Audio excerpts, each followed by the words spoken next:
Maliba TV an jabarani filɛbaga haw bisimila aw ka kunnafoni sentelima kɛnɛ kan. Kunnafoni daminɛ la furancɛ fanga jamanakuntigi Général d'armée Assimi Goïta ye lasigiden kura saba ka yamaruya sɛbɛn sɔrɔ kunun ho tarata janvier kalo tile 6 san 2026 ka bɔ Chine, Iran ani Pays-Bas jamanaw kan. O sira fɛ a ye ani Pékin ka jɛɲɔgɔnyaw tanu kɛrɛnkɛrɛnnenya la yɛrɛtigiya ko to ɲɔgɔn ta la ni k'a jira ko Chine ye kelen de ko Pékin y'a faaba ye. Furancɛ fanga ɲɛmaa y'a jira ko laɲini kunba ye ka jɛ ka fɔ seko ni dɔnko siratigɛ la ni Iran jamana ye yiriwali sabatili de bɛna tɛmɛ u ni Pays-Bas ɲɔgɔn cɛ min ye Chine ta ye o bɛ tɛmɛ ni subahana mansinw sira ye. Jamanakuntigi y'a jira ko kura ko Mali cɛsirilen don ka baara kɛ ni kɔkanmɔgɔw ye yɛrɛtigiya nasira fɛ min bɛ kɛ bonya ni karama kɔnɔna na.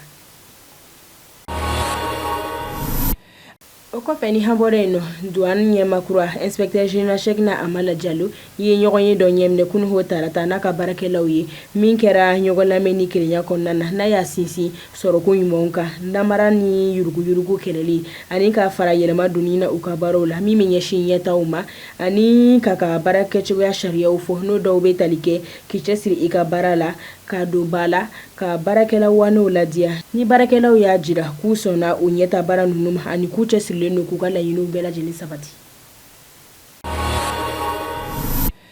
Ni han bɔra yen han ta kɔkan kibaruya kunnafoni na han ma daminɛ Guinée Conakry minisiri kɔrɔ Claude Pivi min jɛrɛkila si kaso la don na k'a sababu kɛ hadamaden juguya ye fatura kunun ho tarata janvier kalo tile 6 san 2026 Conakry Golimasi tabaw ka lapitaliso la ni banaba sigilen dɔ de tun b'a la n'a jirala k'a fɔ k'a ka faturi sababu kɛra sukaro dɔgɔyali a jeli la nka ko sɛgɛsɛgɛliw bɛ senna yaasa ka jɛyali kɛ faturi in bunakun kan.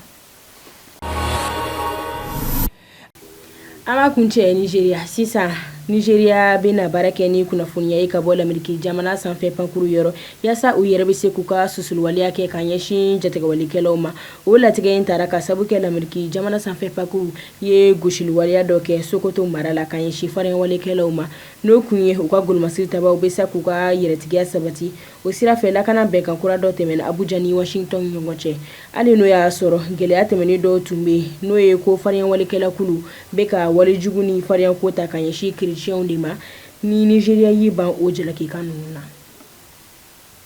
Ni de bɛ dan sigi aw ka kunnafoni sintelimaw la Maliba TV 1 jabarani kan.